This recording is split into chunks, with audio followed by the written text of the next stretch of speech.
Welcome back to my channel. In this video we will explain the exercise 2.6 question number 4. The first sum है a piece of wire is divided into the 15 equal parts. If the length of one part is 2.03 meter, then find the total length of wire. अगर आपके पास एक piece दिया है wire का, उसको 15 equal parts में divide किया है, तो वन पार्ट का जो लेंथ दी है वो 2.03 दी है, तो फाइंड क्या करना है उसकी टोटल लेंथ। तो इस सम को मैं एक्सप्लेन करने से पहले आपको एक एग्जांपल देती हूँ। जैसे एक वायर है, इस वायर को अगर 2 पार्ट्स में डिवाइड किया है, जैसे ये वन पार्ट हो गया तो ये सेकंड पार्ट, और वन पार्ट का जो लेंथ दिया है वो 5, तो टोटल लेंथ कितना हो जाएगा। 2 पार्ट में डिवाइड किया है तो इसको क्या करेंगे 2 से मल्टीप्लाई, तो ये कितनी आ गई टोटल लेंथ 10। ऐसे ही अगर वायर को 3 पार्ट में डिवाइड करेंगे तो उसकी जो फर्स्ट पार्ट की लेंथ है वो 5 है, तो टोटल लेंथ कितनी हो जाएगी 5 इंटू 3 15। तो इसका मतलब ये है जितने पार्ट्स होंगे लेंथ को उसके साथ ही मल्टीप्लाई कर देंगे, तो वो क्या आ जाएगा हमारे पास टोटल लेंथ। अब हम इसको सम की तरफ चलते हैं। तो सम में क्या गिवन है, आपको एक वायर दी है, वायर को डिवाइड किया है 15 इक्वल पार्ट्स में। तो उसकी जो फर्स्ट लेंथ दी है, मतलब एक पार्ट की जो लेंथ दी है वो कितनी दी है 2.03। तो बाकी हमने फाइंड करनी है इसकी टोटल लेंथ, जो जहां से यहां तक है।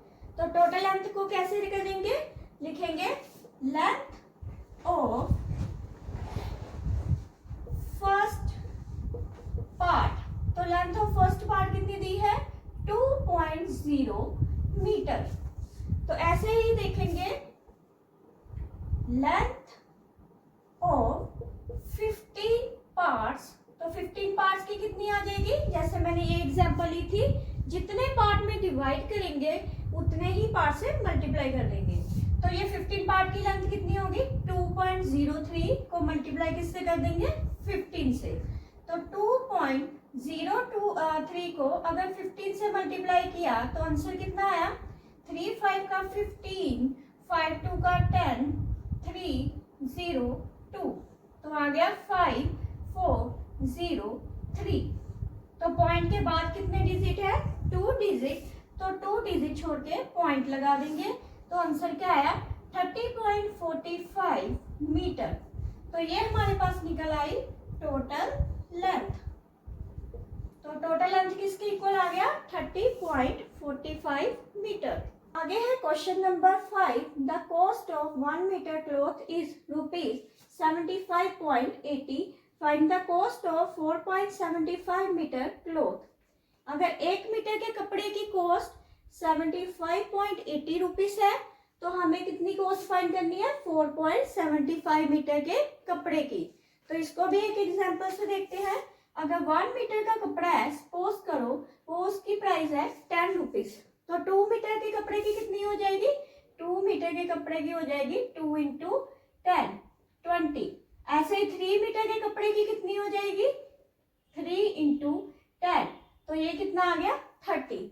तो इसका मतलब जितने मीटर कपड़े हम लेंगे उसको ये 1 मीटर के साथ क्या करेंगे मल्टीप्लाई। तो ऐसे ही अब हम सम की तरफ चलते हैं। तो सम में है the cost of 1 metre, the cost of 1 metre cloth is कितनी है रुपीज 75.80 रुपीज। तो कॉस्ट ऑफ 4.75 मीटर क्लॉथ की कितनी हो जाएगी, तो इसकी कॉस्ट कितनी हो जाएगी 4.75 मीटर कपड़े की कॉस्ट, तो कितना करेंगे 75.80 मल्टीप्लाई 4.75। तो इन दोनों को क्या करेंगे मल्टीप्लाई, तो आंसर कितना आ जाएगा, दोनों को मल्टीप्लाई किया तो आंसर कितना आया हमारे पास 360500। पॉइंट के बाद कितने डिजिट है? 2 डिजिट। पॉइंट के बाद कितने हैं? 2। तो टोटल कितने हो गए? 4 डिजिट। तो 4 डिजिट को छोड़ के क्या करेंगे? पॉइंट लगाएंगे। ये 1 2 3 4। तो पॉइंट कहाँ पे आ गया? 360.0500। तो ये आ गया रुपीज। तो ये तो थी एक्सरसाइज नंबर 2.6।